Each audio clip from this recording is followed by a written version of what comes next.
दशक 7वा, समास 5वा, द्वैत कल्पना निरसन. जय जय रघुवीर समर्थ. सदा सर्वदा योग तुझा घडावा, तुझे कारणी देह माझा पडावा. उपेक्षू नको गुणवंता अनंता, रघुनायका मागणे हेची आता. हनुमंतांची कुळवल्ली राममंडपावेला गेली, श्रीराम भक्तीने फळली. रामदास बोले या नामे, शुका सारिखे पूर्ण वैराग्य ज्याचे. वसिष्ठा परिज्ञान योगेश्वराचे, कवी वाल्मिका सारिखा मान्य ऐसा. नमस्कार माझा सद्गुरु रामदासा, जयाचा जगी जन्म नामार्थ झाला. जयाने सदा वास नामात केला, जयाच्या मुखी सर्वदा नाम कीर्ती. नमस्कार त्या ब्रह्मचैतन्य मूर्ती, नेत्राने गुरुराज मूर्ती आपुली. मी जे धवा पाहिली, तू विष्णू शिव तूच दैवत मला, तू तात तू माऊली. झाला भाव मनात या मग करू कोणास पाचारण. प्रल्हादा गुरुराज यानित तुम्हा माझे असो वंदन. ऋषिकल्पम रामभक्तं गुरुयज्ञेश्वराभिधं, चतुर्वेदेश्वर प्राणं प्रणमामि पुनः पुनः. जय जय रघुवीर समर्थ. गणेश शारदा चैव सद्गुरु सज्जनस्तथा, आराध्य दैवतं गुह्यं सर्वं मे रघुनंदनः. गणेश शारदा सद्गुरु संत सज्जन कुळेश्वरू, सर्व ही माझा रघुवीरू. सद्गुरु रूपे श्रीराम माझे आराध्य दैवत. परमगुह्य गुह्यातीत गुह्यपणाची मात, न चले जेथे यो जातो मरुदंश चोक्षितले. संबोधयन सज्जनान ग्रंथम यो रचयन सुपुण्यजनकं, श्रीदासबोधाभिधं यत्कीर्त्या पठणेन सर्वविदुषां स्वान्तापहारी सदा. सोयम मुक्तिकरक्षितो विजयते, श्रीरामदासो गुरुः. मला वाटते अंतरित्वा वसावे, तुझ्या दासबोधासित्वा बोध व्हावे. अपत्या परी पाववी प्रेमग्रासा, महाराजया सद्गुरु रामदासा. ब्रह्मानंदं परमसुखदं केवलं ज्ञानमूर्तिं, द्वंद्वातीतं गगनसदृशं तत्त्वमस्यादिलक्ष्यम्. एकं नित्यं विमलमचलं सर्वधी साक्षिभूतं, भावातीतं त्रिगुणरहितं सद्गुरुं तन्नमामि. गुरुर्ब्रह्मा गुरुर्विष्णु गुरुर्देवो महेश्वरः, गुरुः साक्षात् परब्रह्म तस्मै श्री गुरवे नमः. अनेन प्रियतां देवो भगवान् जानकीपतिः, श्रीरामचंद्र पूर्वेषाम् अस्माकं कुलदैवतं. श्रोता वक्ता श्रीराम समर्थ. जय जय रघुवीर समर्थ. जय जय रघुवीर समर्थ. कालच्या समासातल्या फक्त 2च ओळी राहिल्या, 2 उभ्या राहिल्यात फक्त. तेवढ्या फक्त आपण घेऊ आणि मग आपल्या 5व्या समासाला सुरुवात करू. साक्षत्व वृत्तीचे कारण. जाणे ब्रह्म जाणे माया जाणे, अनुभवाच्या ठया ते एक जाणावी तुर्या सर्व साक्षिणी श्रीराम. सर्व साक्षिणी आपल्याला जे काही समोर येत असेल ते एक तर विचारच करायचा नाही, मुळामध्ये चिंतनच करायचं नाही. मनन कशाचं करायचं तर परमात्म्याचं करायचं. नाही तर रिकामा वेळ असेल त्यावेळी फक्त कोणत्याही निर्विचार अशी अवस्था जर आपण साक्षीभावाने प्रत्येक गोष्टीकडे बघू शकलो. आत्मपरीक्षण आत्मचिंतन, काही वेळ स्वतःचं चिंतन, आपल्या स्वतःच्या जीवनाचा विचार, आणि तो जर आत्मचिंतनात्मक विचार केला आणि मग त्या ठिकाणी जर साक्षीभावाने कोणत्या गोष्टीकडे बघता आलं तर प्रत्येक वेळी काहीतरी वेगळा निर्णय निघतो. हे सत्य आहे. आपल्याला जे वाटतं ते आणि ते फक्त सत्य नव्हतं. बऱ्याच गोष्टी अशा आहेत की ज्या सत्य रूपाने समोर येतात आहे. जर त्या आत्मचिंतनाच्या दृष्टीने जर बघितल्या गेलं तर आणि तरच फक्त त्या गोष्टी लक्षात येतील. तशी जर अवस्था असेल, आपण सुरुवातीला आपण आत्मचिंतनाबद्दल बोलतोय, सुरुवातीला सिंहावलोकनाबद्दल बोलतोय, कारण आपला अनुभवच नाही. या ठिकाणी जर कोणी खरंच म्हणजे सद्गुरू असते तर सद्गुरूंनी अगदी व्यवस्थित सांगितलं असतं आणि त्यांच्या शब्दाला तेवढा मान असतो, त्यांच्या शब्दांमध्ये तेवढं ताकद आणि सामर्थ्य असतं, त्यांच्या चेहऱ्यामध्ये तेज असतं, आपला स्वतःचा विश्वास असतो. त्यामुळे त्यांनी सांगितलेल्या गोष्टींकडे वेगळ्या पद्धतीने मानतोय आपण. पण या ठिकाणी आपण स्वतःचा जर विचार केला, सुरुवातीपासूनचा जर विचार केला, तर आपण स्वतःचं चिंतन असं करायचं. त्यांनी सांगितलंय म्हणजे की चिंतनातूनच आपल्याला स्वतःच्या आयुष्यातून मग हळूहळू बाकीच्या घटनांमधून जे काही आपल्या लक्षात येतं त्या सगळ्या गोष्टींकडे जर आपण साक्षीभावाने बघितलं तर बरे वाईट अनुभव जे आपल्याला वाटत होते ते बरे वाईट नसून एक सत्य काहीतरी स्थिर झालं आहे आणि तो प्रकृतीचा एक नियम आहे. त्या प्रकृतीच्या नियमामध्ये काही सगळं घडतं आहे. जे आपल्याला वाटलं ते नाही घडलं तरीसुद्धा ते प्रकृतीच्या नियमात होतं. प्रकृतीच्या नियमांच्या व्यतिरिक्त काहीही घडत नाही. या सगळ्या गोष्टींचं चिंतन, आत्मचिंतन घडू शकतं आणि ती साक्षी अवस्था आहे.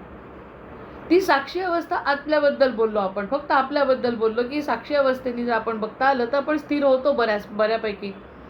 कारण ज्या नाही घडणाऱ्या घटना वाटतात त्याही घडल्या, ज्या घडाव्या वाटत होत्या त्या नाही घडल्या, तरीसुद्धा जीवन चाललं आहे. हा स्वतःचा विचार जेव्हा केला साक्षीभावानी तर जीवनामध्ये स्थिरता, शांतता निश्चितच येणार आहे. समर्थ जे म्हणतात ते म्हणतात ते सर्वसाक्षिणी तुर्या म्हणतात आहे. म्हणजे सर्वसाक्षिणी जी गोष्ट आहे, सगळ्या गोष्टींकडे भरला घनदाट हरी दिसे. नुसतं वैयक्तिक जीवन ही स्वतःची साधना झाली, वैयक्तिक जीवनाचा विचार हा वैयक्तिक साधना झाली. पण सर्वसाक्षित्वानी जर बघता आलं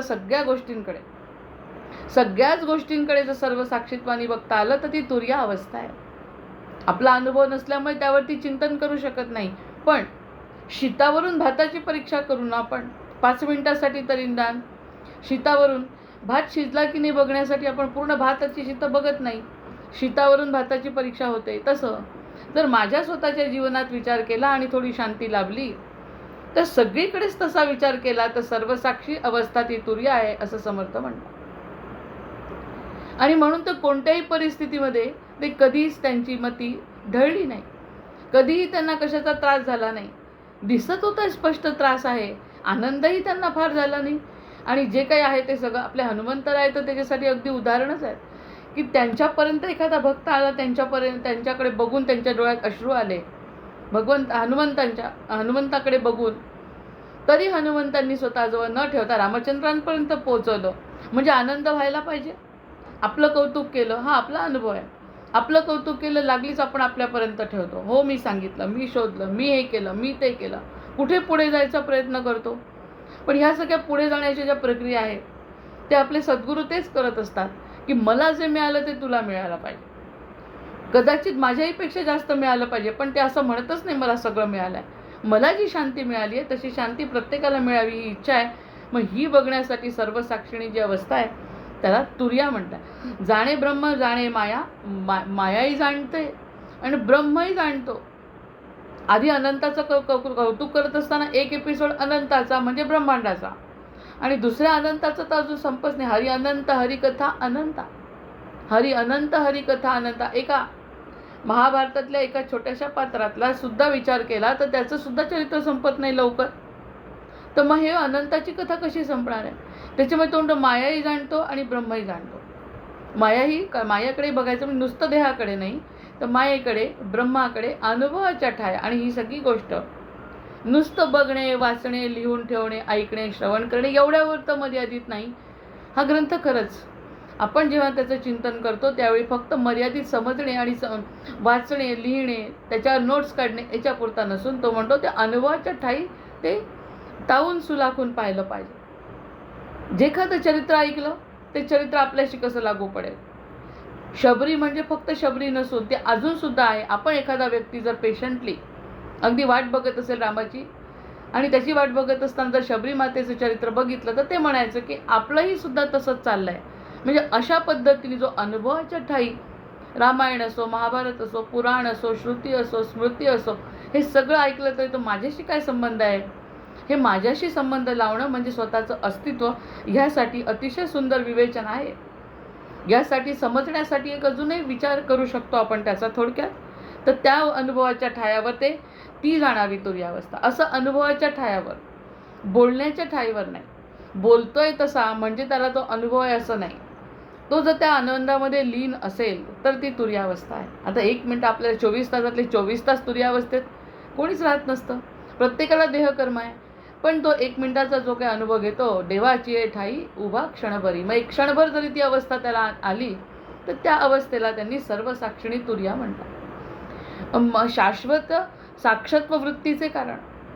आणि हे साक्षत्व जे आहे ना ते प्रत्येक वृत्तीचं कारण व्हायला पाहिजे. वृत्तीचं कारण, मी असं करावं, मी तसं करावं, मी त्यांना अर्पण करावं, मी हे असं वाचावं, मी ते तसं करावं असं ठरवण्यापेक्षा जन्मजात जशा एखाद्या गोष्टी आपण आपोआप करतो, एखादी गोष्ट जी ठरवली, याला आई म्हटलं, आईचं सेवा करणं, देवाची पूजा करणं, हे जसं आपण ठरवलं आहे तसं तसं नॅचरली मग सांगावं लागत नाही. जी वेळ झाली त्यावेळी बरोबर जातो आणि पूजा करतो. त्यावेळी आईशी बोलायचं, ते काय करायचं असेल तिचा, हे सगळं जसं साधारणपणे सहजपणे घडतंय तसं त्यांनी म्हटलंय की साक्षात वृत्तीचं कारण झालं पाहिजे.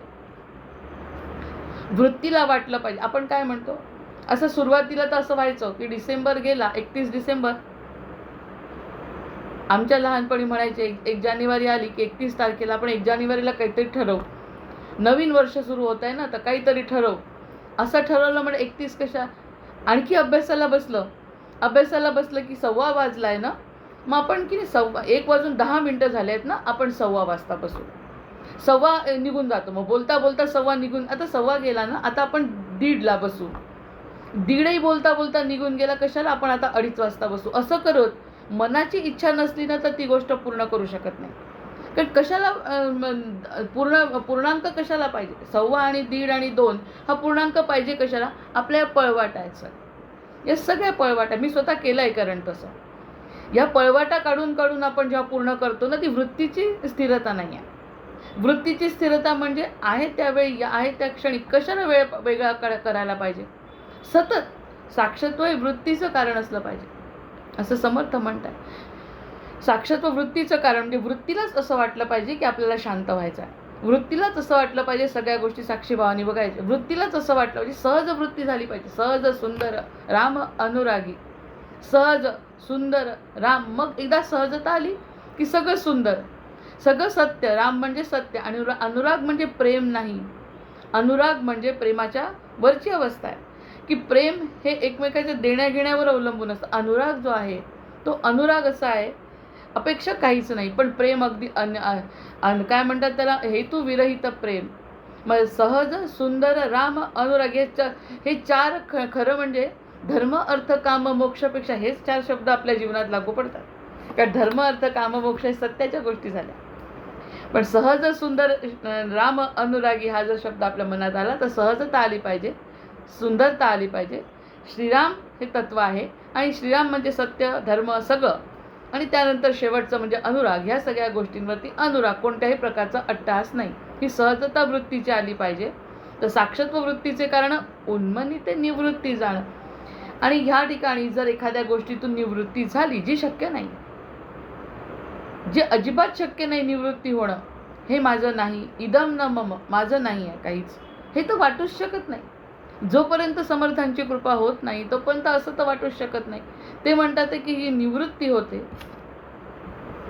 निवृत्ती जर झाली, इतकं सगळं असून सुद्धा निवृत्त, जनक राजाचं उदाहरण मग ऐकायचं, त्याच्या कथा ऐकायच्या. नांदतो राज्यात तीर्थी कमलपत्रा सारिका, त्याला सगळं असून सुद्धा असं वाटतं की त्याला काहीच घेणं देणं नाही त्याच्याशी, आहे म्हणून भोगायचं आहे. प्रत्यक्षात मन त्याच्यात लिप्त नाही आहे. अशी अवस्था जर असेल तर ती निवृत्ती जी आहे ती उन्मनी अवस्था आहे. तुर्य अवस्था म्हणजे साक्षीत्वाने बघायचं आहे. उन्मनी अवस्था म्हणजे सगळ्यामधून निवृत्ती, मनानी निवृत्ती. सगळं असो किंवा नसो, नसल्यावर निवृत्ती, याला काही निवृत्ती म्हणत नाही. मला आवडत नाही फॉरेनला जायला, मला आवडत नाही परदेशात जायला, ही निवृत्ती नाही. जाऊ शकत नाही तर काय निवृत्ती करण्याची आहे त्या गोष्टीची. जे शक्य आहे तरी पण नाही करायचं. हे त्यागावरती तर खूप छान देंगडूरकर महाराज बोलतात. ते 4 प्रकार जे सांगतात त्याच्यावर तर प्रत्येकच गोष्टीवर निरूपण आहे याच्यावर. पण आपण म्हणायचं की निवृत्ती ह्या गोष्टी असल्याशिवाय, निवृत्ती होणं म्हणजे मनातली शांती आणखी पक्की होणं. नकोच आहे काही, वाटतच नाही तर ही निवृत्ती म्हणजे उन्मनी अवस्था आहे. म्हणून हे लोक एवढे शांत असतात. ह्या सगळ्या गोष्टी ते पालन त्यांचं आपोआप होतं सहजवृत्तीने. साक्षत्व वृत्तीचे कारण, साक्षत हे वृत्तीचं कारण होतं त्यांच्या. उन्मनी निवृत्ती जाणं, तेथे विरे जाणपण विज्ञान होते. आणि त्या ठिकाणी जे उरतंय ते जाणपणाने जाणतात ते, आणि जाणून ते विज्ञान जाणतात. हे जे विज्ञान आहे ते जाणून त्या गोष्टी ते जाणतात. तो साक्षी भावाने त्या सगळ्या गोष्टी जाणतो. निवृत्तीमुळे तो मुक्त होतो आणि अशा पद्धतीने तो जाणणारा, विज्ञान जाणणारा होतो. सुरुवातीला सुद्धा विज्ञानाचा उल्लेख आहे समर्थ आपल्या 1, 2, 3 याच्यामध्ये. विज्ञान म्हणजे काय तर रोकडा साक्षात्कार म्हणजे विज्ञान. कोणताही विज्ञानाचा जो नियम आहे त्या नियमाला जर तुम्ही अनुभूतीत बसवलं नाही, म्हणजे अनुभूती त्याच्यात अनुभूती नसते, त्याच्यामध्ये जे द्रव्य एकमेकांमध्ये मिसळल्यानंतर जे द्रव्य तयार होणार आहे ते द्रव्य जर झालं नाही तर त्या नियमाला काय अर्थ आहे.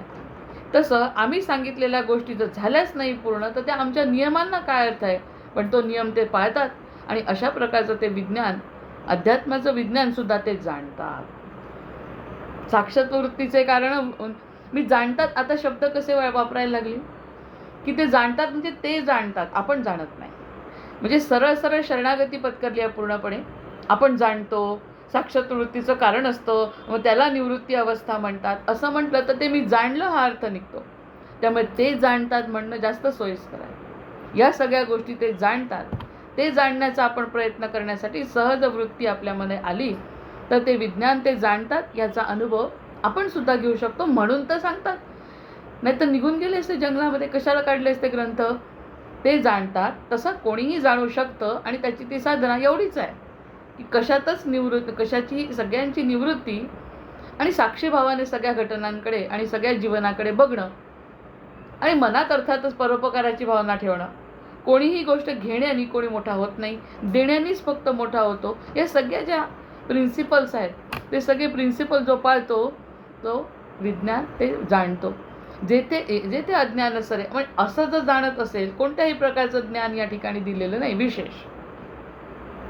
हे अज्ञान ज्याचं सरतं, ज्याचं अज्ञान हे या प्रकारचं जे अज्ञान त्याचं सरतं, ते ज्ञान तेही नुरे. आणि जे काही ज्ञान त्यांनी घेतलं, म्हणून ते काही वेळ जे सद्गुरू बसतात ना ते असे बसतात की त्यांना ज्ञानाचंही काही नाही. आपण आपल्या स्वतःच्या सद्गुरूंना बघायचं आणि त्यावेळी आपल्या लक्षात येतं की ज्यावेळी त्यांना काही बोलायचंही नसतं ते बोलतात आपल्यासाठी. मग त्यावरून आपण भगवंताचा स्वभाव पण जाणू शकतो. त्याला काहीच करायचं नसतं पण भक्तासाठी करतो. मला काहीच करायचं नाही, मला काही आवश्यकताच नाही करायची, पण समोरच्यासाठी करायचा परोपकार हेतूने ते करतात. तसं यांना बोलायचंच नसतं. यांनी स्वतःचे शिष्यसुद्धा म्हणजे शिष्य केले, गादीवर बसवलं नाही कोणाला. म्हणजे इतके निरपेक्ष कितीतरी वर्ष, 10 वर्ष त्या संस्थानामध्ये असं काही विशेष वाटायचं नाही. कारण महाराज गेले, नंतर गादीवर कोणीच नसल्यामुळे फक्त सर्वसाधारण उपासना होत होती. 15 वर्षांनी पुन्हा ती सिद्धी जागृत झाली आणि महाराजांचं अस्तित्व जाणवायला लागलं. म्हणजे या सगळ्या घटना जेव्हा बघतात ते इतके निर्विकार आणि असे होते की त्यांनी असं स्वतःचं उत्तराधिकारी नेमणे एवढं कॉन्शियस कोणतीच गोष्ट यांनी केलेली नाही. याचा अर्थ जे करतात ते वाईट आहे असं म्हणत नाही, पण ते इतके निर्विकार होते की त्यांनी स्वतःची गादी पुढे चालवावी ही सुद्धा अपेक्षा. या देहाला काही महत्त्व नाही, ज्याला जसं वाटेल तसा तो फायदा घेईल. आणि अजूनपर्यंत ते तत्व आपल्याला दिसतंय ना. म्हणजे देहच असला पाहिजे असं नाही. सगळ्या उपासना सुरू आहे, आपला मठ वाढतोय, पण तरीसुद्धा कोणताही उत्तराधिकारी वगैरे त्यांचा नाही. म्हणजे स्वतःचं मूल असण्याचा प्रश्नच नाही, शिष्यसुद्धा नाही. ब्रह्मचारी, गृहस्थ ब्रह्मचारी असा जो व्यक्ती आपल्या जीवनात आला तो कसा असेल काही वेळ, तर त्याचं अज्ञान तर सरलेलं आहे, पण ज्ञान तेही त्यांचं ज्ञानसुद्धा ज्ञान जर असतं त्यांचं, म्हणजे त्यांना जर दाखवायचं असतं तर ते करू शकले असते. या सगळ्या गोष्टी याचा प्रसार जसं आता नगरच्या संस्थानामध्ये सुरू आहे प्रसार, अगदी वंशपरंपरेने शिष्य ते म्हणतातही. आणि जर गुरु करायचे असतील तर तुम्हाला त्यांच्या मुखाने सगळं ऐकावं लागेल, बरोबर आहे. मग ह्यांच्याकडे यांनी केली नाही, पण त्यांचंच तत्व तिथे असल्यामुळे कोणाच्याही मुखातून सद्गुरूंचे मार्गदर्शन मिळू शकतं. कुणाची वृत्ती, सहज वृत्ती कशी असते, कुणाला काही करायचं नाही आहे, मला काहीच करायचं नाही अशी वृत्ती आहे. मी आहे तोपर्यंत सगळ्यांचं कल्याण करीन, मी पुढे काय ठेवायचं भगवंताची इच्छा. आणि हे म्हणतात पुढे काय व्हावं ही सुद्धा मला काळजी वाटते, म्हणून मी करतो. दोन्हीही संतच आहेत. जय जय रघुवीर समर्थ. आपण त्याच्यातून पुन्हा साक्षीभावाने बघायचं, यांची वृत्ती तशी होती, यांची वृत्ती अशी आहे. सगळीकडे भगवंत आहे. आपण कोणाच्या सोबत आहे, आपण कोणाच्या सान्निध्यात आहोत हे जर कळलं तर असं वाटतं आपण किती भाग्यवान आहोत की अशा सगळ्या घटना आपल्या जीवनात घडल्या, सद्गुरू जीवनात आले. आणि नुसते नाही आले देहानी, तर ते आपल्या देहानी सुद्धा संबंधित आहेत. म्हणजे आजोबा आहेत सख्खे, जे नुसते सद्गुरू म्हणजे दीक्षा घेतलेले गुरु नाही आहेत, तर ते सद्गुरू आपल्याला भाग्याने असं मिळालं की आपण त्यांच्या वंश आहोत. तर ह्या सगळ्या गोष्टींचा जर विचार केला तर ते तत्व आपल्याला अधिक जाणवतं. मग त्यांचं म्हणणं ते जे ज्ञान वगैरे सगळं असतं, पण ज्ञान देणं, एखाद्याची वृत्ती, नंतर मला काही त्याचं करायचं नाही. इतके निर्विकार भगवंताची मूर्ती समोर उभी राहते. त्यांचं मन आणि विज्ञानवृत्तीमुळे परब्रह्मी. आणि ही जी विज्ञानाची वृत्ती आहे, ज्ञान संपादन करण्याची वृत्ती म्हणजे अनुभवाची. आता इथे विज्ञान कोणतं आहे? विज्ञान मायेचं विज्ञान नाही आहे, अनुभवाचं. ते परब्रह्माची विज्ञान वृत्ती ते अंगी बांधतात. असे आपले सद्गुरू असतात. जे आपण मानतो ते, ज्यांना कोणाला मानतो ते सद्गुरू असेच असतात. ऐसे ब्रह्म शाश्वतच जेथे कल्पनेसी अंत योगी जना एकांत अनुभवे जाणावा. म्हणून ऐसे हे जे ब्रह्म शाश्वत आहे. आपण अशाश्वत आहोत, आपला देह अशाश्वत आहे, आपले विचार सुद्धा बदलू शकतात. आपले विचार सुद्धा शाश्वत एकसारखे राहत नाही. एकाबद्दल कशाला एखादा विचार केला तोच विचार तसा स्थिर राहत नाही. काही वर्षांनी त्या व्यक्तीबद्दल राग किंवा द्वेष बदलू शकतो. काही स्थिर नाही, सगळं परिवर्तनाचं आहे. ऐसं ब्रह्म शाश्वत जे ते कल्पनेचे अंत. पण हे सगळं ज्या कल्पनेचा अंत जेव्हा होतो तेव्हा बाकी योगीजना एकांत अनुभवे जाणावा. आणि तो जो योगीजनांचा एकांत आहे जिथे अंत झाला आहे कल्पनेचा. आता कल्पना निरूपण आहे ना पुढचं, द्वैत कल्पना निरसन आहे. पुढचा जो समास आहे तो द्वैत कल्पना निरसन आहे. त्यामुळे या कल्पनेचाच अंत करायचा, मनाचाच अंत करायचा, चिंतनाचा फक्त परब्रह्माचं चिंतन, मोठ्या गोष्टीचं चिंतन. आणि त्याचा अंत केला तर अनुभव एकांतात जाणावा म्हणतात. आता या एकांतातल्या अनुभवावरती आपण चर्चा काही करू शकत नाही वैयक्तिक. समर्थ म्हणतात एकांतामध्ये जे सुख आहे, एकांतामध्ये जे अनुभव येतात त्या अनुभवाला तोड नाही. आणि तो व्यक्ती मग ज्ञानाच्याही पुढे आहे. तो व्यक्ती ज्ञानाच्या सुद्धा पुढे आहे. कारण ज्ञान घेतलं आणि त्याचा अनुभव घेतला तर तो ज्ञानी झाला. अन्यथा ते ज्ञान वाया गेलं. अशा पद्धतीने ऐसे ब्रह्म शाश्वत येथे कल्पनेसी अंत योगीजना एकांत अनुभवे जाणावा श्रीराम. इति श्रीदासबोधे गुरुशिष्य संवादे विमल ब्रह्म निरूपण नाम समास चतुर्थ. श्रीराम जय जय रघुवीर समर्थ. आता या ठिकाणी जर विचारच करायचा नाही असं जर म्हटलं तर ते कसं शक्य आहे? सर्वसाधारण विचार करायचं तर आपली जी मागणी आहे ना, मागणी कशाची असते? आपल्या काहीतरी गोष्टीची मागणी असतात. या परमार्थात मागणी करण्याचं काही कारण नाही, कोणत्याही प्रकारचं मागणी करण्याचं कारण नाही. अतिशय मोठ्या समस्या असल्या तरीसुद्धा भगवंताच्या समोर जाऊन तो सगळं तो जाणतो, मागण्याचं काही कारण नाही. असं जरी आलं तरी पण ती एक निर्विकार अवस्था शिष्याची सुद्धा होऊ शकते. तर मागणी ही 3 प्रकारची असते की नाही, आपल्याला माहिती आहे सगळं. पण याच्या मागे जायचं असेल तर आपण कशा मागण्या करतो? 3 प्रकारची मागणी कशी भोगांची इच्छा कामना आता राहणार आहे का? जर आपल्याला ह्या गोष्टींच्या पुढे जायचं तर भोगांची इच्छा आणि कामना, याला कामना म्हणतात, ती राहणार आहे का? नाही. म्हणजे लालसा म्हणजे पहिली असते कामना, दुसरी आहे लालसा आणि तिसरी आहे जिज्ञासा. आता तो ब्रह्मजिज्ञासा. पहिली आहे कामना, दुसरी आहे लालसा आणि तिसरी आहे जिज्ञासा. या 3 गोष्टी आपल्याला माहिती आहे. आता ह्या ठिकाणी जर आपल्याला सगळं संपवायचं तर काय संपवायचं आहे? संपवायचं काय? तर मागणीचे तत्व आहे ना ते 3. ते बघा, सत्य जाणून घेण्याची इच्छा म्हणजे जिज्ञासा. आता काहीतरी सत्य आहे इथे, हे जाणून घेण्याची इच्छा म्हणजे जिज्ञासा आहे. आणि भोगांची इच्छा म्हणजे कामना आहे. आणि वाटणं काहीतरी मागणी म्हणजे आपल्याला म्हटलं आहे त्यांनी की कामना आहे. कामना, लालसा आणि जिज्ञासा. आता प्रभूची प्राप्ती व्हावी, काय असेल प्रभूची ते तत्व, परब्रह्म तत्व, ते बघू नंतर आपण. पण इच्छा तर व्हायला पाहिजे ना प्रभूची. आता ह्या संसारातून मनच नाही निघालं तर प्रभूची इच्छा काय मिळणार आपल्याला? म्हणून प्रभूची इच्छा व्हावी अशी उत्कट इच्छा म्हणजे लालसा आहे.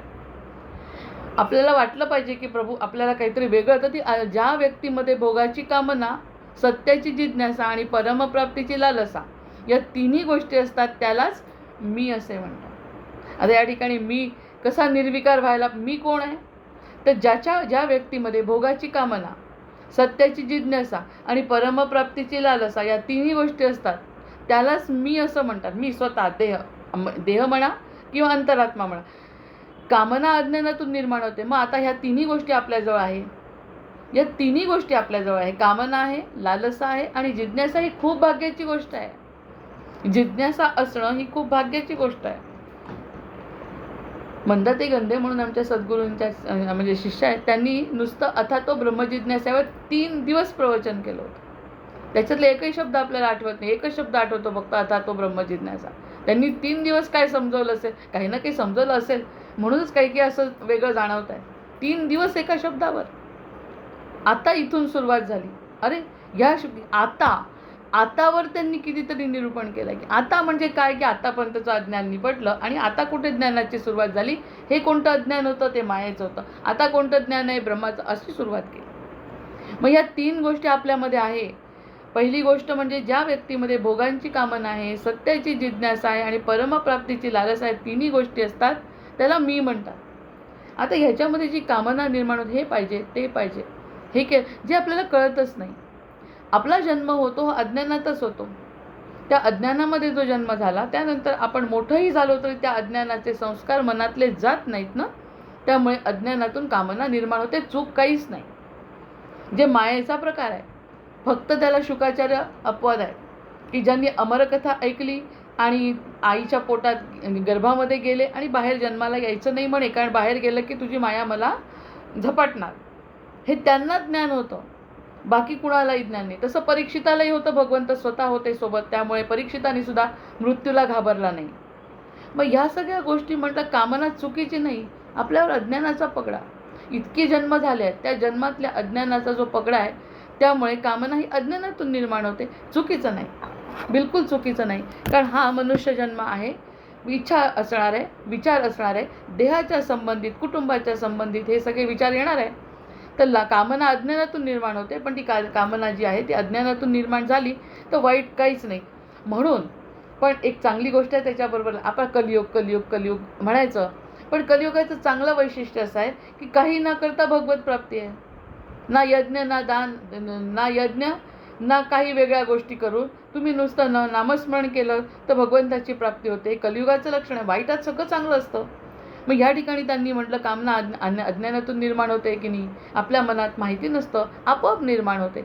आता हे कुठे सद्गुरू मिळाल्यानंतर वाटायला लागलं ह्या कामना चुकीच्या आहे, ह्या की आपल्याला पुढे खरं सुख देऊ शकणार नाही किंवा आपण मुक्त होऊ शकणार नाही. मग असं म्हटलं की त्याचा निराश होऊ शकतो मग, कारण ती अज्ञानातून निर्माण झाली. अज्ञानातून निर्माण झालेली जी कामना, एका क्षणी जर असं वाटलं हे काहीतरी चुकतंय, हे करून जर आपल्याला सुख मिळत नाही असं एकदा जरी मनात आलं तर निराश होऊ शकतो की नाही. कामनेचा निराश होऊ शकतो. हे त्याच्यासोबतच लागली नाण्याची दुसरी बाजू. पहिली बाजू अशी आहे की कामना अज्ञानातून निर्माण होते, आपल्याला कळतच नाही. 50 काय 60 वर्ष झाले तरी आपण कामना ह्या घेऊन जो फिरतोय डोक्यावर ओझं, ते समजत नाही. पण जरी समजलं नाही तरी त्याच्या मागे एक दुसरा भाग आहे की त्याचा निराश होऊ शकतो. याच्याच विरुद्ध आता विचार करू आपण की जी लालसा आहे ती थांबू शकते का? मग आता कामना कशी आहे, थोडी छोटीचं नाही म्हटलं तरी, कामना हे पाहिजे ते पाहिजे ते पाहिजे, त्याच्यातून सुख नाही मिळालं त्याचा निराश होऊ शकतो. किती स्पष्ट संकल्पना आहे. कारण आम्हाला हे पाहिजे, ते मिळालं तरी सुख नाही मिळत, पूर्ण नाही मिळालं तरी अपूर्णता आहे. मग हे जर कळलं, मग याचं ज्ञान झालं की कामनेचा निराश होऊ शकतो. पण ती जर लालसा असेल मनामध्ये, तर ती जी उत्कट प्रभू प्राप्त व्हायची अशी लालसा जी आहे आपल्या मनामध्ये, जी पशूंमध्ये नाही आहे, त्याचा निराश नाही होऊ शकत. त्याचा निराश होऊ शकत नाही जोपर्यंत प्रभू भेटत नाही. हे ते ठेवून प्रभूंनी ठेवलेलं एक रहस्य आहे आपल्यासोबत.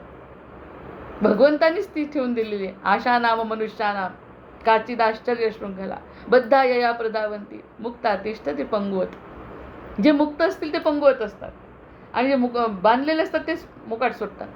तर ह्या सगळ्या गोष्टींचा जर विचार केला, ही लालसा जी 3 प्रकारच्या इच्छा, याच्यावर सुद्धा चिंतन आहे. पहिली जी आहे कामना, ती कामना आहे आपल्याला माहिती नसतं, अशा वेळी त्या जीवनात येतात, अज्ञानामुळे येतात.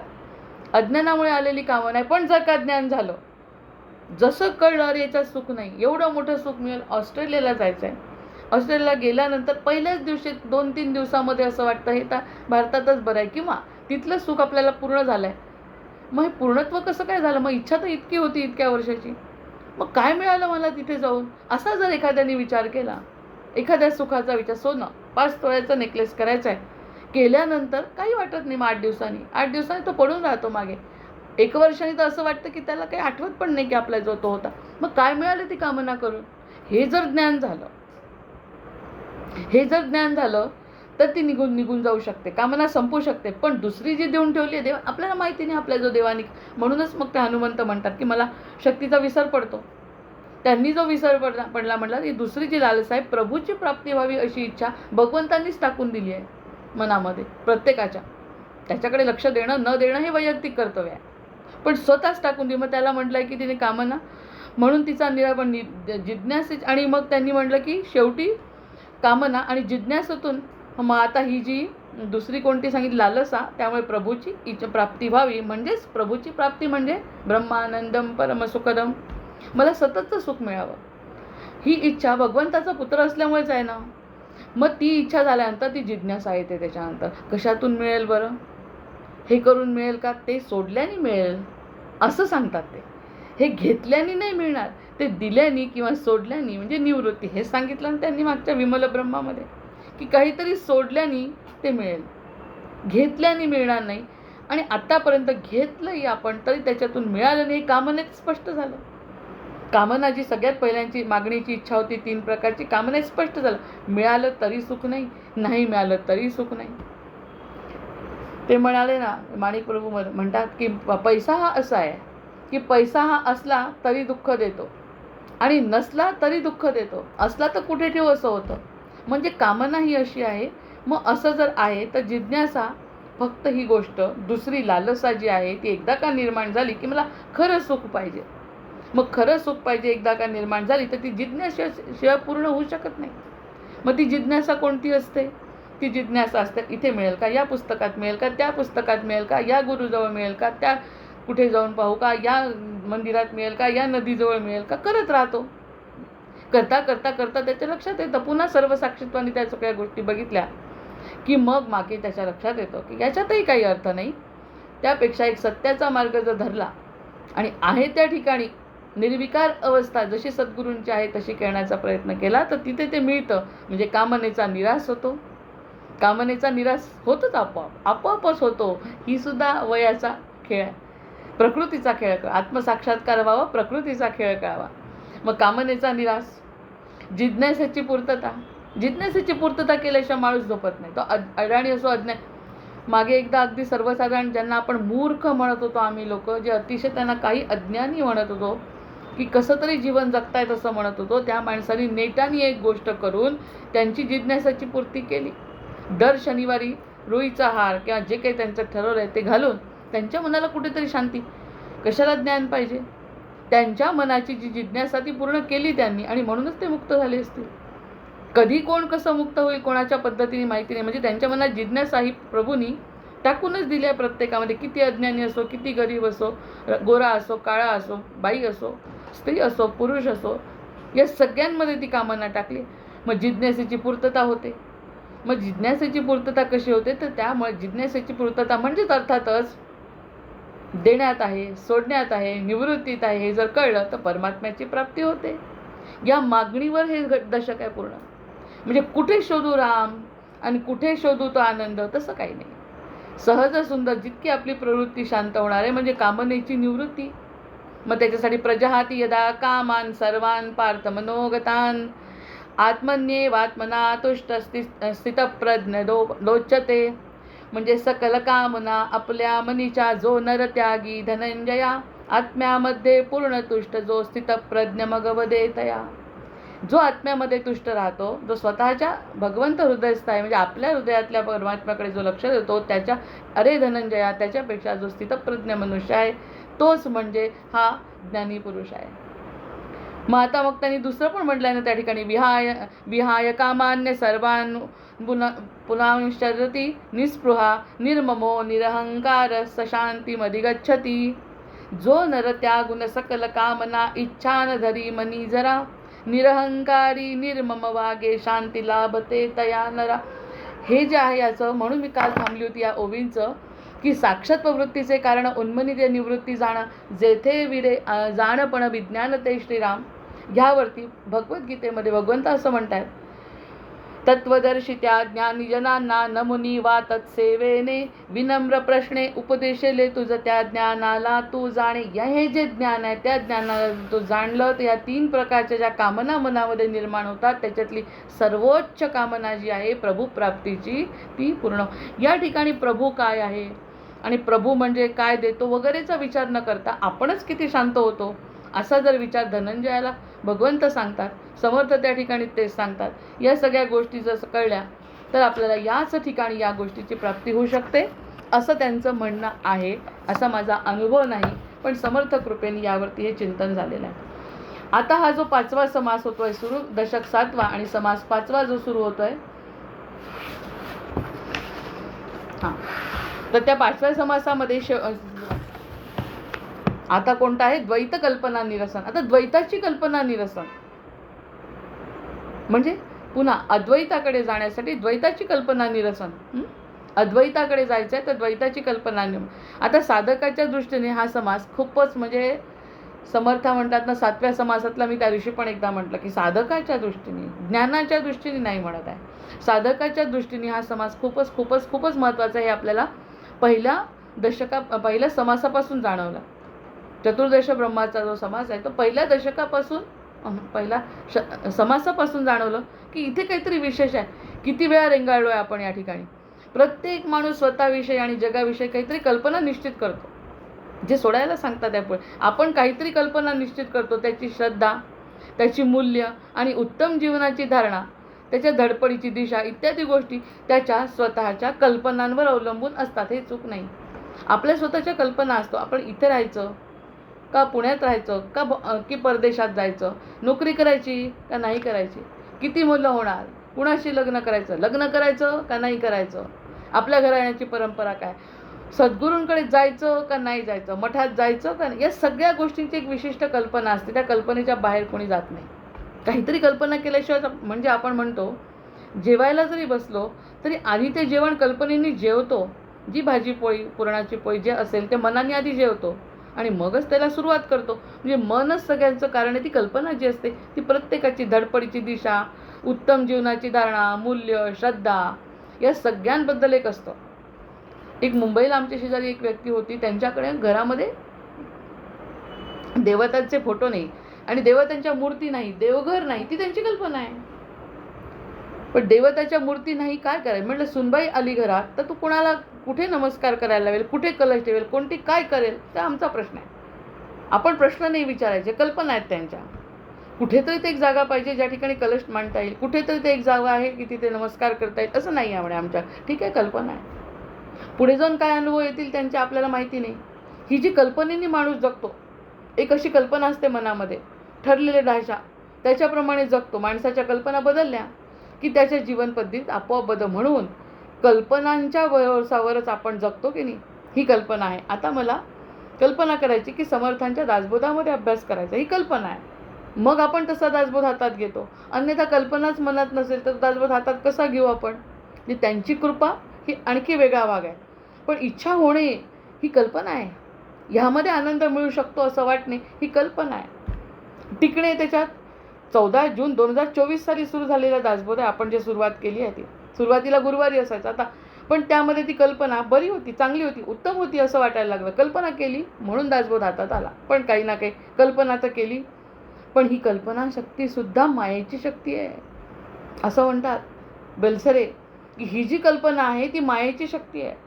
मग त्या कल्पनेला मायेत गुंतवायचं का मायाधीशात गुंतवायचं, हा निर्णय हृदयाने घ्यायला पाहिजे. ते हृदय जोपर्यंत बोलत नाही तोपर्यंत ती कल्पना मायेतच गुंतून राहते. एका क्षणामध्ये कोणता निर्णय घेणं हे हृदयाचं काम आहे. माया गुंतवायचा प्रयत्न करते, ही मायेची शक्ती असल्याने मोठी बलाढ्य आहे. बेलसरे सुरुवात करतात आहे द्वैत कल्पनेसाठी. द्वैत कल्पनेसाठी बेलसरेंचं जे बोलणं आहे त्याच्यावरती बोलते की माया अतिशय बलाढ्य आहे. देहबुद्धीने काय करते, ती देहबुद्धीने त्या पदार्थाकडे बघायला लावते. ती दृश्य पदार्थाकडे तेथे तिथे मोठे चमत्कार केले. मग तेथे तिने मोठे चमत्कार केले. त्या ठिकाणी जाते, त्या गोष्टीमध्ये असं झालं, एवढं मोठं घर झालं, 20 वर्ष गेले ते दाखवत नाही. 20-25 वर्ष आयुष्यातले गेले हे ती माया सांगत नाही. माया म्हणते हे केलं, तू कष्ट केले त्यामुळे एवढं मोठं घर. एक उदाहरणाबद्दल बोलते. हे इतके कष्ट केले तेव्हा कुठे आपलं हे घर झालं. घर झाल्यानंतर जी नवीन व्यक्ती घरात येते तिला आपण सांगतो हे माझ्यामुळे झालं. म्हणजे जे काही मी केलं ते विसरली नाही, त्याचा अनुभव घेतला आणि त्यामध्ये गुंतून पुढच्या व्यक्तीला त्रास देणे किंवा त्याला सतत तो विचार करणे, अशी ती बलाढ्य माया आपल्याला त्याच्यातच गुंतवून ठेवते. एक एक वीट लावली म्हणतात घराला. आमचे भाऊजीने नेहमी म्हणे, एक एक वीट लावली, किती कष्ट केले, तुम्हाला काही किंमत नाही त्याची. स्वतःच्या जीवाचा जळफळाट आणि सगळ्यांना त्रास द्यायचा. हे सगळं मायेचं लक्षण आहे. जोपर्यंत माया आहे तो विचार केला मनामध्ये आणि त्या विचाराप्रमाणे जीवन जगला पण मायेचा जोपर्यंत पगडा आहे तोपर्यंत तो फक्त मायेचाच विचार करतो. म्हणून म्हटलं एका क्षणामध्ये ती जिज्ञासा निर्माण झाली पाहिजे. पण ती कधी होते, काय होते? विज्ञान पंडितांनी निर्माण केलेली ही विलक्षण सूक्ष्म दैनंदिन जीवनात घडून आणलेला.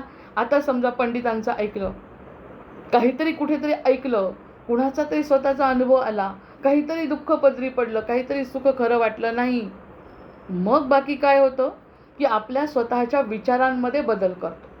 हे की नाही, अगदी सूक्ष्मशास्त्र आहे. आता द्वैत कल्पना निरसन करायचं असेल तर सूक्ष्मशास्त्र त्याचा बेस आहे. बेलसरीने दिला. आपल्या मनाचं काहीच बोलत नाही, सगळं त्यांनी सांगितलं आहे. त्यांनी सांगितलं ह्याचा जर विचार केला तर विचारांनी दिशा बदलते. विचार जर केला त्या क्षणी की ह्याच्यात काही अर्थ नाही असं जेव्हा म्हणतो तेव्हा काहीतरी सुधारणा म्हणण्यापेक्षा मार्ग बदलतो. नाही तर मायेच्या मार्गानेच माणूस 90व्या वर्षी मरेपर्यंत मायेच्याच मार्गाने जातो. एवढी बलाढ्य आहे ती माया. कारण विचारच तसे आहेत ना. विचार जसं करतो, as you think we become. जसा आपण विचार करू तसा आपण घडतो. पण एकदा एखादा विज्ञानाचा शोध किंवा कोणता पंडित किंवा एखादं सुखदुःख किंवा आपली पूर्वपुण्य किंवा सद्गुरूंचे आशीर्वाद, या काही याच्यापैकी एखादी घटना घडली तर बाकी या कल्पनेच्या सामर्थ्यात, त्याचं जे कल्पनेचं सामर्थ्य आहे त्याच्यातलं दुसऱ्या स्टेपमध्ये तो जातो. पहिली जी कामना होती त्याचा तो हे होऊन तो पुढच्या वृत्तीमध्ये जातो. कारण तो विचार करतो की ह्याच्यात काही पडलं नाही, म्हणजेच निवृत्तीकडे तो वळतो.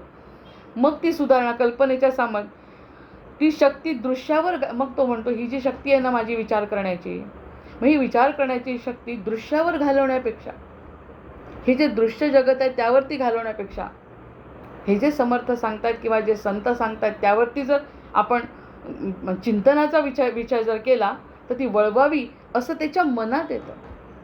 मनाचा खेळ आहे. म्हणून मनाचे श्लोक आहेत. आधी आपण सुरुवातीला आपण पहिल्यांदाही सांगितलं की 5 मनाचे श्लोक, मग माझं हे सुरुवातीचं चिंतन, त्यानंतर निरूपण आणि त्यानंतर पुन्हा झाले साधनाचे फळ. ही सज्जनगडची परंपरा आहे. त्या ठिकाणी मन वळतं. मन वळण्यासाठी ते मनाचे श्लोक रोज 5. आणि मग जग बदललं. मग आता त्यांना कळतं की जग काही बदलत नाही. जगामध्ये कोणत्याही प्रकारचा बदल मी असतानाही होत नाही आणि मी नसतानाही होणार नाही. मी जे काही व्हायचं आहे ते होत राहणार आहे. मग जगामध्ये बदलण्यापेक्षा आपली मनस्थिती बदलायची हा तो विचार करतो. हा विचार आहे त्याचा. म्हणजे सुरुवातीपासून साधकाच्या दृष्टीने महासमास का बरं महत्त्वाचा आहे? कारण प्रत्येक माणूस स्वतःविषयी, जगाविषयी काही कल्पना निश्चित करतो, त्याप्रमाणे तो जगतो. पण असं काहीतरी जीवनात घडतं, तो विचार बदलतो. मग तेच तर जनकाचं उदाहरण आहे. विचारातच त्याच्यात जग नाही आहे. जग नाही असं नाही. जनक तर राजा आहे, पण राजा असून विचारातच जग नाही आहे त्याच्या. पण ह्यांच्याही विचारातलं जग आपोआप निघून जातं. जग निघून जातं म्हणजे माणूस मग तो म्हणतो ह्या परिस्थितीला बदलवण्यापेक्षा माझे विचार जर बदलले तर कदाचित मला काहीतरी सुख मिळेल. म्हणजे प्रभूची कृपा व्हायला सुरुवात होते. माणूस बदलण्यासाठी मन बदलणं आवश्यक आहे. म्हणून मनाचे श्लोक समर्थांनी दिले. मन बदलले की माणूस अंतरंगातून बदलतो. अंतरंगातून बदलतो, बाहेर सांगण्याची गरज नाही. हे किती सुंदर सांगतात बेलसरे. म्हणजे निरूपणाचा समाज सुरू होण्याआधी बेलसरे आपल्या मनाची पूर्ण तयारी करतात. जशी आपण अनंताची कल्पना करून दुसऱ्या अनंताकडे वळलो विमल ब्रह्मामध्ये. आता हे म्हणतात मनाची कल्पना जशी असेल तसं आपण, आज वाटलं नाही समर्थ दासबोधा व्यतिरिक्त आणि रामा व्यतिरिक्त माझं काही खरं नाही असं जर मनात आलं तर दुसऱ्या गोष्टी आपोआपच निकृष्ट होतात. ती लाईनचा गोष्ट आहे ना. एक लाईन मोठी करायची असेल, एक रेषा मोठी करायची असेल तर दुसरी छोटी असताना त्याच्यावर फक्त मोठी रेषा काढली तरच ती लाईन लहान होणार आहे. ही लाईन जर लहान व्हायची असेल तर त्याच्या बाजूला मोठी रेषा काढावी लागेल. म्हणजे ह्या गोष्टी निकृष्ट करायच्या असतील तर मोठं काहीतरी माझ्या मनात टाकावं लागेल. आत्तापर्यंत जे लक्षण, जे काही आम्ही अनुभव घेतले त्यापेक्षा काहीतरी वेगळं आपल्याला चिंतनात बसावं लागेल.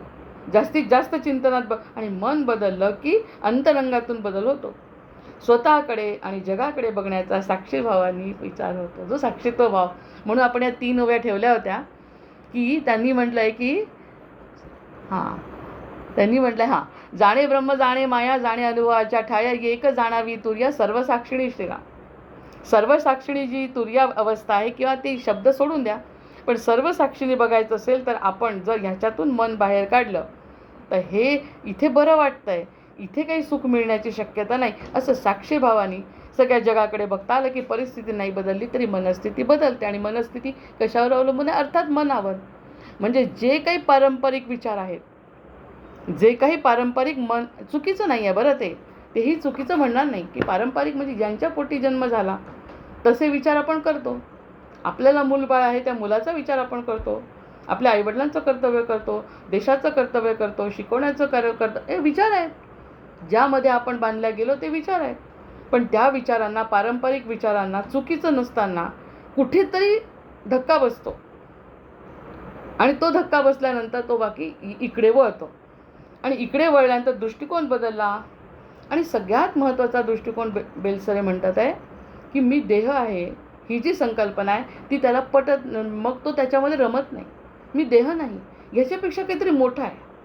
हे नुसत्या देहाने जे कार्य होतं आहे तो अरे रामाचं स्वरूप जर सगुणातल्या रामापेक्षा परब्रह्म कळायला लागलं, त्या दृष्टीने जर ती दृष्टी वळली, गुरुकृपेच्या दुर्बिणीने जर ती दृष्टी वळली की हे सगुणातला राम फक्त सगुणातला नसून तो परब्रह्म आहे, असं जर रामाच्या बाबतीत झालं तर आमचंही नुसतं हे का वाटलं? नाही तर वाटत नाही हो. जर का वाटलं कारण माझा देह हा फक्त देह नसून आत्मा, काहीतरी आत्मध्ये चैतन्य आहे, ह्याकडे जेव्हा दृष्टी वळते जेव्हा मी देह आहे ही कल्पनाच नष्ट होते त्याची हळूहळू.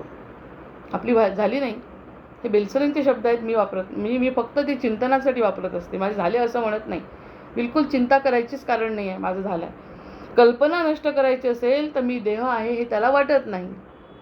मग मी देह आहे म्हणजे मर्यादित विचार त्याचे राहत नाही, तो अमर्याद होतो, तो अनंत होतो. तो अनंताचा विचार केल्यावर तो म्हणतो की हेही अनंत तेही अनंत, मी त्याचा भाग आहे, ह्याचा नाही. म्हणून दुःख इथे मिळत होतं, तिकडे काही दुःखाचा प्रश्नच नाही, तिकडे दुःखाचा प्रश्नच नाही. कारण सच्चिदानंद रूपाय विश्वोत्पत्त्यादी हे तवे, तो तिथे बसलेला जो आहे तो माझा आहे. ह्या बाकीच्या सगळ्या गोष्टी त्यांनी स्वतः जेव्हा अवतार घेतला तेव्हा सुद्धा त्याला सगळं भोगावं लागलं. सद्गुरूंनी जेव्हा अवतार घेतला त्यांना सुद्धा भोगावं लागलं. या सगळ्या गोष्टी नश्वर आहेत असा विचार येत असावा. माझ्या डोक्यात आला पण तो त्यांच्या मनातला आहे, माझ्या नाही. मग त्यांनी कल्पना केली, पहिल्याचे दृष्ट द्वैत, आणि मग त्यांना जे दिसतं ना ही कल्पना नष्ट करण्यासाठी त्याच्या मनात येतं. बेलसरे म्हणतात आहे सुरुवातीला बघा, दासबोधाच्या सुरुवातीला एवढी प्रस्तावना मी मुद्दाम लिहून घेत असते. माझा मोठा दासबोध नाही, माझं फक्त साध्या ओवीचा दासबोध आहे. मी एका व्यक्तीकडे गेली, त्यांच्याकडून हे लिहून घेतलं, आणि माझा मोठा दासबोध नाही आहे. माझा जो नुसत्या त्या ओव्यांचा दासबोध आहे. किती सुंदर सांगितलं आहे त्यांनी. आता मी देह आहे ही कल्पना नष्ट करण्यासाठी आपल्यासारख्यांना 2 वर्ष झाले. आपण 24 साली हा दासबोध सुरू केला, अजूनपर्यंत देहाची कल्पना नष्ट झाली नाही, पण होईलच कधी ना कधी. ही कल्पना नष्ट करण्यास मी आत्मा आहे अशी कल्पना करावी लागते. मी आत्मा आहे, मी अहम ब्रह्मास्मी, अहम ब्रह्मास्मी, अहम ब्रह्मास्मी. किती मोठी उपाधी दिली, कशाला पडायचं ते छोट्या गोष्टीत मला समजत नाही.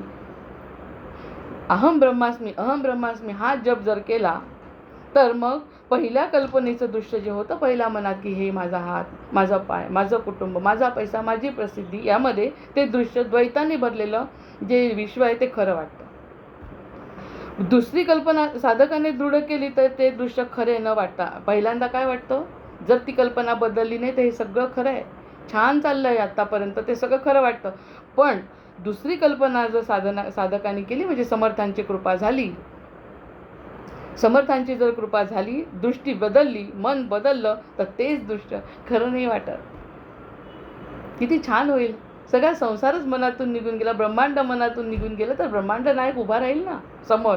ब्रह्मांड गेल्याशिवाय ब्रह्मांड नायक कसा उभा राहील. त्यांनी म्हटलं दुसरी कल्पना साधकाने दृढ केली, तेच दृश्य खरे न वाटता अद्वैत ब्रह्म खरे वाटते. वाटण्यावर संसार आहे की नाही सगळा. मनाला वाटतंय, मनाला वाटत नाही. मनाला वाटतंय संसार खरा, मनाला वाटतंय देव नाही. आता मनाला वाटतंय अनंत कोटी ब्रह्मांड नायक खरं आहे, आणि हे सगळं खोटं आहे. वाटलं तिथेच निवृत्ती झाली. म्हणजे आपल्या ज्या वृत्ती जन्मापासून ज्या काही आपल्या मनामध्ये कल्पना आहेत, जीवनाच्या कल्पना आपण तसा करतच नाही.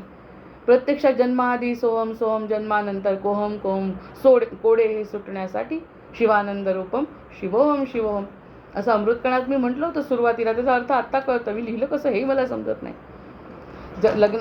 जन्माच्या आधी भगवंत सोबत होते. त्यांनी सांगितलं तू कोण आहे, तू सोहम, तू मीच आहे आणि मी तूच आहे हे सांगितलं. पण जसा जन्म झाला ती वैष्णवी माया आली. वैष्णवी मायाने सांगितलं मी कोण आहे. पुन्हा प्रश्न पडला. मग आता सोडव कोडं, तुझं कोडं तू सोडव. मग शिवानंद रूपम शिव, अरे तू आणि मी वेगळा नाही हे पुन्हा आठव.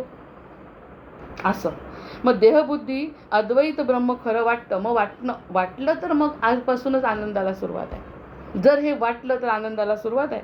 असा संतांचा अनुभव आहे. माझा नाही, इथे लिहिला आहे त्यांनी. अद्वैत ब्रह्म खरे वाटते असा संतान. अद्वैत ब्रह्म खरं वाटतंय आणि द्वैत कल्पना निरसन आपला समास आहे. द्वैत कल्पना निरसन हा समास आहे आणि अद्वैत ब्रह्म खरं वाटतं हे बॅकग्राऊंडला त्यांनी आधीच सांगून दिलं. ते खरं वाटलं तर आपोआपच पुढचं काही खरं नाही हे पटेल. निदान 1 तास तरी जोपर्यंत आपण हे ऐकतोय तितकं तरी खरं वाटेल. मग पुढचं पुन्हा आपला संसार आहेच.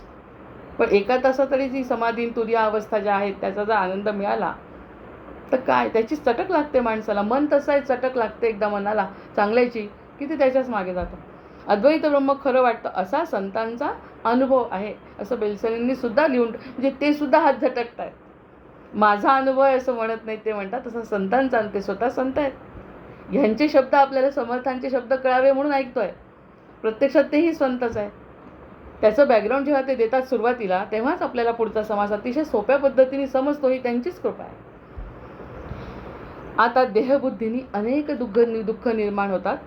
देहबुद्धीने अनेक दुःख निर्माण होतात तर आत्मबुद्धीने आनंदच अनुभवाला येतो. हा संतांचा अनुभव आहे. देहबुद्धीने अनेक दुःख निर्माण होतात आणि आत्मबुद्धीने ते म्हणतात आहे की आत्मबुद्धी असेल, आत्मबुद्धीने आनंद होतो. मला खरंच याच्यावरती सांगताच येत नाही काही गोष्टी. आपण आपल्याला ओळखू शकत नाही याच्यासारखं दुःख नाही कोणतं. अजूनही आपण आपल्याला ओळखत नाही. हा प्रश्न आहे सगळ्यात मोठा. आत्मबुद्धीत आनंद आहे, कशाला बाहेरच्या बुद्धीकडे लक्ष द्यायचं. असं म्हणजे आपण जंगल ढूंढ रहा है मृग अपनी कस्तुरी को म्हणतात त्याला हसतो आपण. कितना मुश्किल है तय करना खुद से खुद की दूरी को. आपल्याला आपली दूरी सांभाळता येत नाही आणि चाललो आपण जग शोधायला. ते म्हणतात आहे आत्मबुद्धी जर तुमची असेल तर आनंद अनुभवाला येतो. हा संतांचा अनुभव, पुन्हा माझा नाही. अशा रीतीने शुद्ध कल्पनेपासून, अंडरलाईन केलं मी त्या गोष्टीला आता, अशा रीतीने शुद्ध कल्पनेपासून स्वतःचं अज्ञान नाहीसं करावं. हे कोणाची जबाबदारी आहे? ज्ञान देण्याचं काम त्यांनी केलं समर्थांनी. आता जबाबदारी कोणाची आहे? आलं मनात संसार खरा आहे की पुन्हा एक संसार खरा नाही, चल बाजूला हो. हे सगळे खोट्या गोष्टी आहेत. समर्थ म्हणतात ना नाही, मग नाही करायचं. अशी जबाबदारी आपली आहे. पुन्हा पुन्हा माया आपल्यावरती विचार करायला लावते. पुन्हा त्या विचारांना बाजूला करणे. आता कोणत्या पद्धतीने, कोणी मनाचे श्लोक म्हणेल, कोणी सकाळी उठून म्हणेल, कोणी चंद्राचं दर्शन घेईल, कोणी पूजा कशाने करा. पण मनातून ते विचार बाजून काढल्याशिवाय तुमच्याजवळ पर्याय नाही. नो शॉर्टकट द्या. जे कठीण आहे तसं, पण तसं सोपं आहे. तसं कठीण आहे पण तसं सोपं आहे. मग त्यांनी म्हटलं अशा रीतीने शुद्ध कल्पनेपासून स्वतःचं अज्ञान नाहीसं करावं. आणि दुसरी गोष्ट म्हणजे जगाच्या उपयोगी पडावं शक्य असेल तर, असं त्यांनी लिहिलं. जगाच्या उपयोगी पडावे म्हणून त्यांनी ते सुरुवातीचे 4 कोटिंगचे शब्द लिहून ठेवले दासबोधाच्या समोर, की ज्याला कोणाला त्याचा फायदा होईल त्यांनी घ्यावा. ही माझा अतिशय सदहेतू आहे की तुम्हाला हे समजावं म्हणून मी लिहिलं. प्रत्यक्षामध्ये हा संतांचा अनुभव आहे, माझा नाही. सगळेजण या ठिकाणी नम्र आहेत. समर्थ स्वतः त्याच्यासमोर म्हणतात माझ्या माय बापुड्याला काय कळतंय म्हणतात. समर्थ म्हणतात. मग बेलसर काय त्यांच्या पुढे बोलणार आहे आणि आपण काय बोलणार त्याच्या पुढे. तर हे जे आहे ना ते, याचा अर्थ फक्त आता आपला समाज सुरू झाला आणि फक्त एक ओवी वाचणार नंतर आणि मग थांबते. त्याचा अनुभव घेत असताना आहे 3 मिनटं. ब्रह्मज्ञान स्वरूप आहे. मग आता त्यांनी सांगितलं की ब्रह्मज्ञान स्वरूप आहे. ते ज्ञान अखंड, अनंत, अविनाशी आणि पूर्ण आहे. अनंत, अखंड, अविनाशी आणि पूर्ण असं ज्ञान आहे. असं असताना आपलं ज्ञान खंडित आहे. आपलं ज्ञान म्हणजे आपले विचार खंडित आहेत. आपले विचार माईक आहेत. माईक विचारांना खंडित असल्यामुळे अखंड ज्ञान कसं कळेल. ते मात्र ज्ञानस्वरूप कसं आहे, ते ज्ञान अखंड, अनंत, अविनाशी आणि पूर्ण आहे. आपलं ज्ञान खंडित असल्यामुळे, बदलणारं असल्यामुळे, अपूर्ण असल्यामुळे. त्याचं कारण काय आहे सांगा बरं, असं म्हणतात ते. त्याचं काय कारण आहे आपलं ज्ञान अपूर्ण असण्याचं? समर्थ म्हणतात या ठिकाणी की ब्रह्माचीच माया नावाची एक शक्ती आहे. म्हणून मगाशी म्हटलं रागवायचं नाही, त्रास करून घ्यायचा नाही. ती त्याचीच माया आहे. त्याचीच माया आहे ती ब्रह्माची, जी आपल्याला अशी करायला लावते. पण ती मायेपेक्षा ब्रह्म मोठा आहे असं जर आपल्या हृदयाने मायेला सांगितलं तर माया आपोआप बाजूला होते. कारण शेवटी मायासुद्धा ब्रह्माचीच आहे, तिला आवडतं. आणि ती काय आपल्या नवरा बायकोंसारखी नाही आहे. आपण नवरापेक्षा बायको मोठी म्हणण्याचा जो प्रघात आहे तसा प्रघात लक्ष्मीजवळ आणि माया ब्रह्माजवळ नाही आहे. ती म्हणते हा मुलगा जर म्हणतोय ना की मी महत्त्वाची नाही, ती एकदम सरेंडर होते. पण म्हणतच नाही हा प्रश्न आहे. किती गोड हा संवाद आहे. ती स्वतः शरण आहे भगवंतांना, ती त्यांचे पाय चेपते आहे. मग त्याच्यामुळे जर एखाद्याने म्हटलं लक्ष्मी माते मला तुझ्यापेक्षा विष्णू परब्रह्म मला आवडतात असं म्हटलं, ती आपोआप बाजूला होते. ती असं म्हणत नाही मी श्रेष्ठ आहे. तिने एक दोनदा गमतीने सांगितले ते प्रसंग त्यांनी की मी तुमच्यापेक्षा श्रेष्ठ, तेही समजावण्यासाठीच सांगितले की यांना समजावं म्हणून सांगितलं की मी तुमच्यापेक्षा मोठी आहे. पण प्रत्यक्षात जसं एखाद्याने म्हटलं मला लक्ष्मीची किंमत इतकी नाही जेवढी आता आम्हाला परब्रह्माची ओढ लागली म्हटलं, ती आनंदाने उलट आशीर्वाद देते की जा बाबा पुढे. तो हनुमंत असो की आपले सद्गुरू असो, सगळे राम असो स्वतः, तो म्हणतो परब्रह्मापर्यंत चला चला. ज्ञानी पुरुष हा माझ्यासाठी अनंत कोटी ब्रह्मांडाचा नायक आहे म्हणतो. मी आजच सकाळी म्हटलंय योगवसिष्ठामध्ये. योगवसिष्ठामध्ये आज हाच संवाद झालेला आहे की अनंत कोटी ब्रह्मांडाचा नायक तू आहे जो हे जाणतो. रामाला सांगतात वसिष्ठ, कारण ते यांनी ग्रासलेले आहेत ना, राम ग्रासलेले आहेत नैराश्याने. मग तेव्हा सांगतात तू अनंत कोटी ब्रह्मांडाचा नायक आहे जर तुझे जो ज्ञान असेल तर. मग ज्ञानी पुरुष आहे. मग त्यांनी सांगितलं कल्पना. मग ही शक्ती आहे ना, समर्थ मांडतात ही ब्रह्माची माया आहे नावाची शक्ती आहे. कल्पना रूपाने ती दृश्यात अवतरते. आता कल्पनाच नाही करायची वाईट, कल्पना रूपाने ती अवतरते म्हणतात मनात. नेले आहेत ₹500 काहीतरी करायला, कोणाला तरी मदत करायला ₹500 ₹1000 नेले आहेत, थांबावं लागतं. आता 500 आणि ₹1000 दिले, मनात काय म्हणते कल्पना काही द्यायची गरज नाही, त्याला काय कमी आहे. ताबडतोब ते पैसे स्वतःच्या बॅगेमध्ये ठेवून देणे, निर्णय बदलणे. हृदयाने घेतलेला निर्णय बुद्धी बदलायला लावते. मग ती त्याची शक्ती आहे. त्याच्यावर जो मात करेल तो देऊन टाकेल, त्याच्यावर जो मात करेल तो देऊन टाकेल. हे उदाहरण अगदी अगदी क्षुल्लक उदाहरण आहे, मला माहिती आहे. पण जो निर्णय घ्यायचं काम आहे ते बुद्धीचं आहे. आपण उद्या बघू. ते निर्णय घेण्याचं काम बुद्धीचं असल्यामुळे जर हृदयाचा निर्णय जर तिने ऐकला असता तर त्याला त्याच क्षणी परमानंदाची प्राप्ती झाली असती. पण जोपर्यंत तो निर्णय होत नाही तोपर्यंत या सगळ्या घटना घडत राहतात.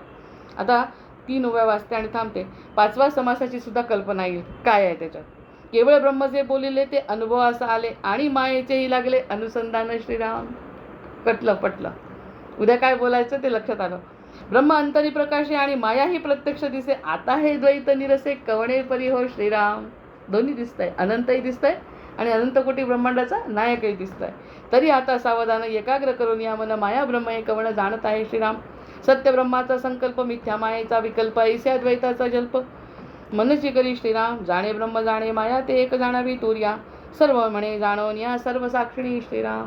जय जय रघुवीर समर्थ. जय जय रघुवीर समर्थ. जय जय रघुवीर समर्थ. झाले साधनाचे बळ संसार आला सबळ. निर्गुण ब्रह्मते निचळ अंतरी बिंबले श्रीराम. ईशेव झाला मायेचा झाला निवाडा तत्वांचा.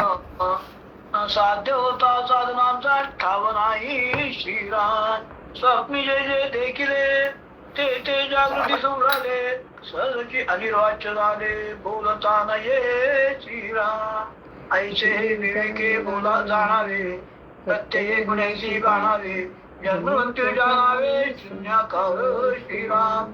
भक्ताचे निजाभिमाने कृपा केली दाशुतीने. समर्थ कृपेची वचने पोहा दास बोध श्रीराम. 20 दशक दास बोध श्रवणद्वारे घेता शोध. मनन करत्यास विशद परमार्थ होतो श्रीराम. 20 दशक 200 समास साधके पाहावे सावकाश. विवरता विशेषण कळो लागे श्रीराम. ग्रंथाचे करावे स्तवन. स्तवनाचे काय प्रयोजन येथे प्रत्यास कारण प्रत्ययो पहावा श्रीराम. देहेत पाचा भूताचा तेथे करता आत्मा तेथीचा आणि कवित्व प्रकार मनुष्याचा.